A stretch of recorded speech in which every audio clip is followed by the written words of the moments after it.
What would you say are the commonalities between the best BJJ athletes and the best special forces operators that you've worked with? There's probably the biggest commonality between the two is some kind of strange contrast between being extremely disciplined and being extremely creative. So clearly, if you're going to get good at jiu-jitsu, you got to be disciplined enough to train all the time. Same thing with being in the military. If you're going to be a good operator, you have to have the discipline to push yourself in training. But you can't be a person that, leans so hard towards a disciplined, structured life that you don't have any creativity, because both in jiu-jitsu and on the battlefield, you definitely want to be creative and figure out creative solutions and things that people haven't thought of and things that the enemy is not going to think of or that your opponent's not going to think of.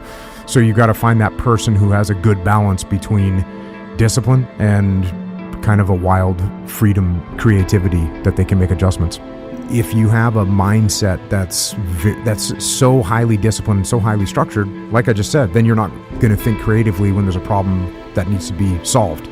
So you want to have people that don't mind the discipline and can actually access the discipline in a way that they can utilize it, but you don't want people to be trapped by discipline. And it's the same thing in jiu-jitsu. If you have someone that only knows how to do a certain move and they can't think creatively about other ways to employ that, it's not that they're not going to be good, because they are going to be good, but they're going to reach limitations. And one of the interesting things in the SEAL teams is we didn't have, especially when I was coming up, we didn't have any doctrine whatsoever. There was no written doctrine of any kind. So everything that you learned was word of mouth. You learned from the guys that went before you.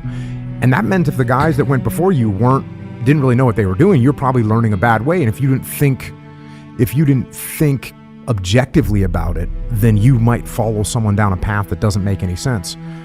So you ended up with a bunch of guys in the SEAL teams that were pretty open-minded, and they could kind of look at problems and figure out how to solve them. In the Army and the Marine Corps, they have doctrine for just about everything. This is how you do a raid. This is how you conduct an ambush. They had written doctrine for this. So if you didn't know how, you could just look at a book, which is actually a huge benefit for them. Because if I'm a new platoon commander and I don't know how to do an ambush, I can just look at this book and I can learn how to do it. And so there's some huge benefits to having a very disciplined doctrine that you can follow.